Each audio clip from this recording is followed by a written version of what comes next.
Tinatanong kita, ano ang kailangan mo sa batang ito? Ha? Ano ang kailangan mo sa batang ito? Ano ang kailangan mo sa bata niya? Gusto ko siya! Gusto mo siya? Oo. Ibibigay ko siya. Yun lang palang gusto ko. Madali lang naman ako kausap. Kahit hindi ko naman ito kilala, ibibigay ko ito sa'yo. Yun naman ang kaligayahan ng puso mo, di ba? Oo, bakit? Anong nilalang ka? Ibibigay ko siya sa'yo. Hindi ko sasabihin. Hindi mo sasabihin. Hindi ko sasabihin. Hindi ka tao. Ah. Hindi ka rin espiritu. Hindi. Kaya anong nilalang ka?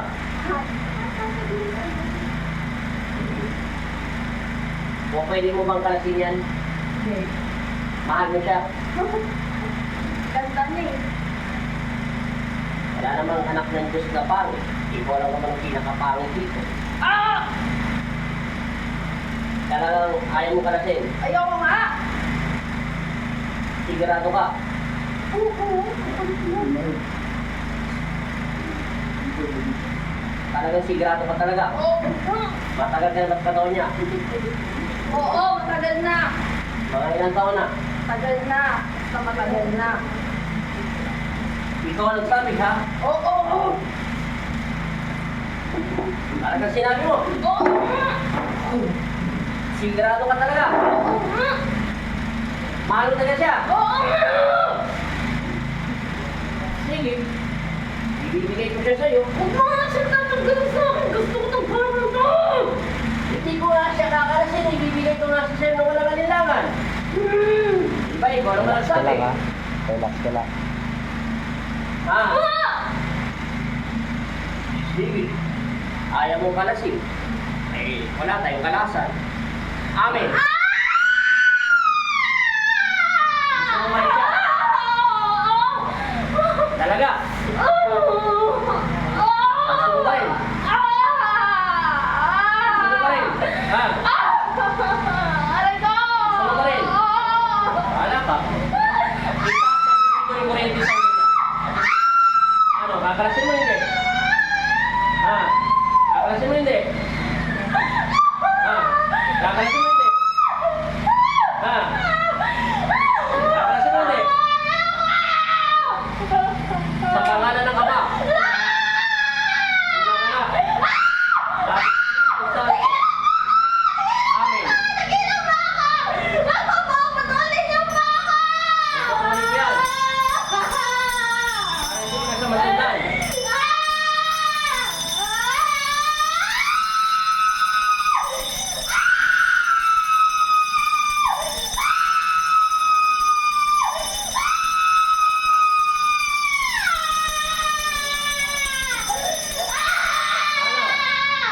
Lalaban ka pa.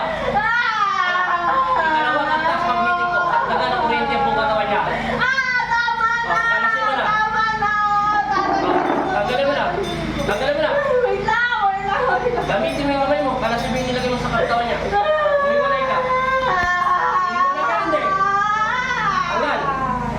Alam! Dito mo. Ubusin mo lahat. Lahat. Ubusin mo. Ikatatlong antas pag-meeting ko nagasal. Kalasin mo hindi. Kalasin mo lahat. Ubusin mo lahat.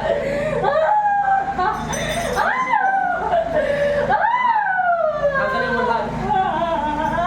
Bilisan mo. Lahat. Magpakilala ka, Diablo. Anong kilala ka ng Espiritu? Ubusin mo lahat. Tanggalin mo lahat. Bilisan mo. Ubos, lahat. Lahat. Ano ba na gusto mo sa kanya? Sinabi ko kasi ibibigay ko siya. Hindi ako nagbibiro. Kukunin mo siya, hindi.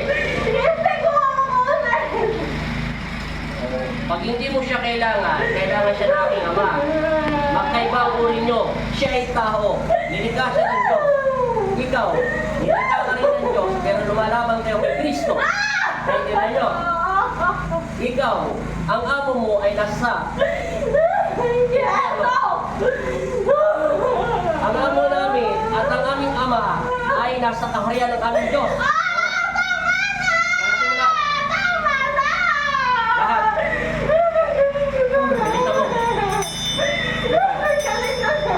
Bilisan mo lahat. Pati yung mga mata niya. Bilisan mo. Lahat. Lahat. Magkakagusto ka ba hindi na? Oh, magkagusto ka sa kahuri mo. Ang tao ay para sa tao. Ang nilalang ng masamang espiritu ay nilalang pa rin kayo. Doon pa rin sa lahi mo. Naiintindihan mo? Tanggalin mo. Tinatanggal ko na! Bilisan mo. Naiinit na ako eh. Matagal ka na ba sa loob ng espiritu niya? Ilan taon na? Gusto mo tagal na! Bakit ka naman nakapasok dito? Nakikita ko kasi siya! Saan mo ka nakikita? Trabaho siya! Anong bakit? Kung ka nakatira sa opisina? Oo! Marami naman tao ron ah. Kahit dito lang gugustuhan mo. Ah. Ano bang pinagkaiba dito? Sa iba? Ha? Wala! Basta maganda siya! Basta maganda siya! Hindi po pwede. Pag-aari ito ng aking ama, ang Panginoon mo rin, na si Cristo. Tanggalin mo lahat yung nilagay mo sa kanya. Oo! Tatanggalin ko! Ngayon na, Tatanggalin ko. lahat. Bilis-bilisan mo.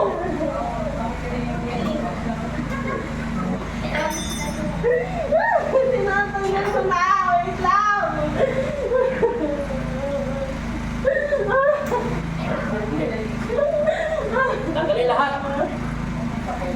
Obos! Wait lang! Tanggalin mo lahat. Obosin lahat. Tanggalin. Obosin. Bilisan mo. Anong tawag sa'yo, Diablo? Anong pangalan mo? May pangalan ka ba? Wala akong pangalan! O, sige. Babae ka ba lalaki? Lalaki ako! Lalaki ako! Ilan taon ka na?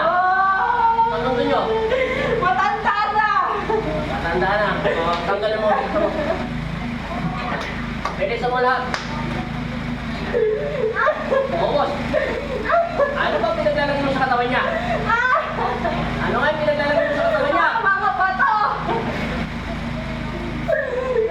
Papakulong kita sa polis. Ano bang klase ba nilagay mo bato sa katawan mo? Ano ba? Basta mga bato! Itulong mo siya! Kalasin mo. Tanggalin mo yung mga bato-bato. Lahat. Obos. Lahat.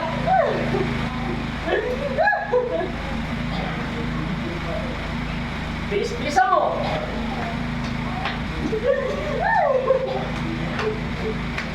Ang dami ng bato yan. Saan ba galing yung mga bato na yan?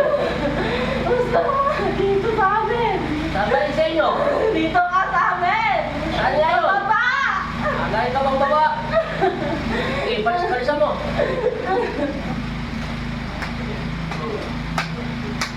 Bilis. Lahat. Galing sa baba yung bato. Pas-pas na pas-pas. Pas mo lang tagal nilagay mo. Wala! Parang sakit na ano. Ulitin ko. Hindi mo siya pwedeng mahalin kasi hindi ka naman tao. Ilikha kami ng Diyos dahil sa pag-ibig, ilikha kayo ng pinakamataas sa lahat ng Ama sa langit, na Yesu Cristo. Pero lumalaban kayo.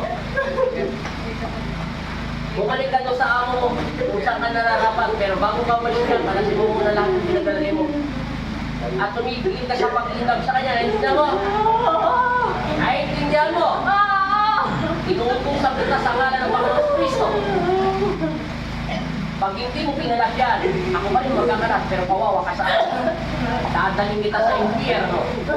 At ikukulong kita doon sa hindi mo pa napupuntahan sa pinakailalim na ilalim. Kung saan man ang impyerno na nakita ko dati. Sasama kita ron. Uutusan ko ang mga anghel ni Papa Jesus na mayroon akong panutulong para bibigay ka. Paspasan mo. Bilis-bilisan mo. Tanggalin mo. Ang dami namang bato yan. Sana ginto yan. Para yumaman kami lahat dito.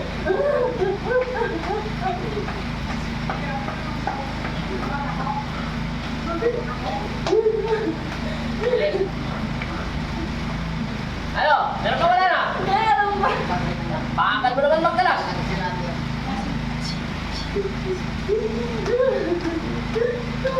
Lahat.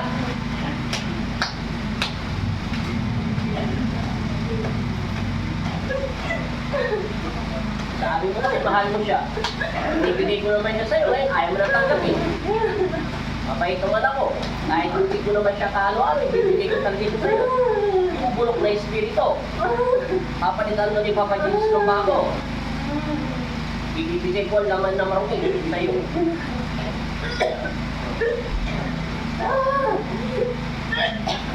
Sir.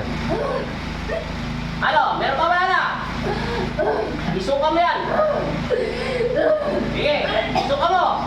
Para hindi mo sinuka yung sakit ng kanisemper mo. Tutok mo, sir. Tutok mo sa kanya.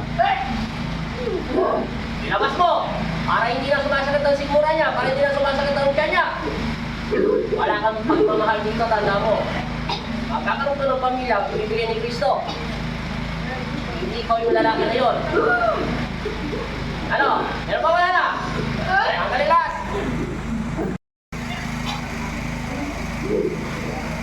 Nag-cut siya. Nag-cut. Nag-rotate. Rotation siya. Nawala. Ano? Wala na meron pa?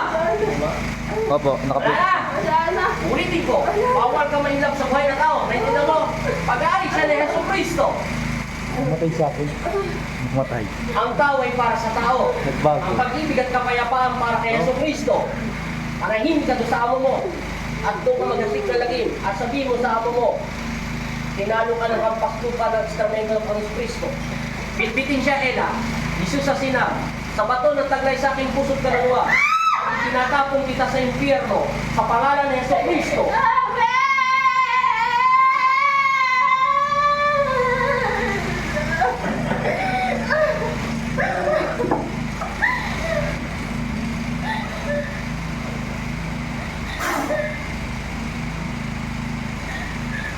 Gising.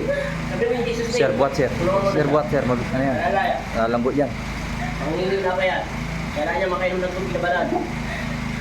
Papatakab ang gabi niya. Basa lang, sir. Basa. Ano? Basa lang, sir. Basa lang. Di ba? Tama na. Nagbago siya.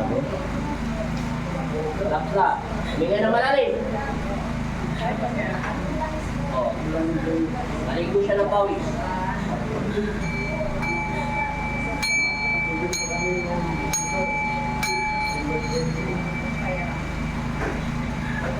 Wala na.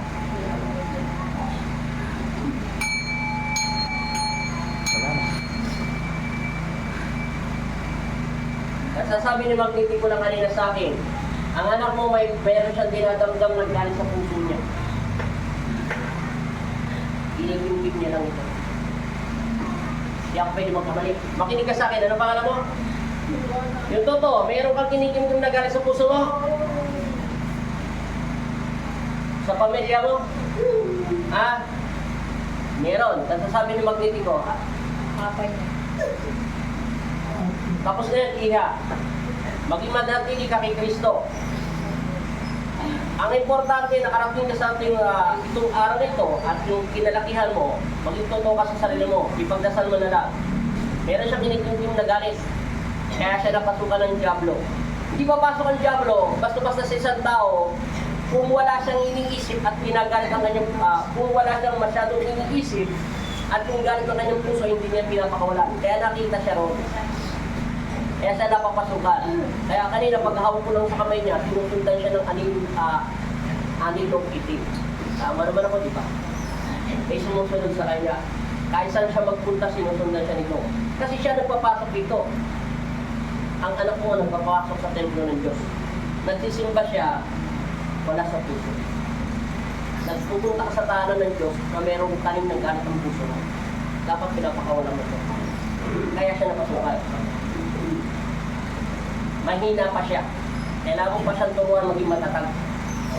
Paano pagdating ng panahon at magkaroon siya ng Ay, naku talaga loob niya eh. Kaya nga ikaw magulang, ang dapat na magturo sa kanya na maging matatag. Walang mahina sa loob, kaya malakas man ang loob mo, pag talagang pinasukan ng kalaban ng Diablo, walang siyang pipipigil. Kailangan niya maging matatag. Ang kahinaan niya, yung galit, hindi niya pinapakawalan. Kailangan niya mapakawala ito. Yun lang. Ano pakiramdam mo? Magang mabigat. Ano, yung sa sikmura mo? Sakit ang ulo mo? Tingnan ulit yung kamay mo. Wala na yung gap, wala na yung aninong itim. Pantay-pantay na lahat. Gumanga na yung kamay niya. Oh. Kanina kasi pagkahawak ko sa kamay niya, biglang bumigat. Kaya sabi ko, meron siyang aninong sunod-sunod sa kanyang may itim.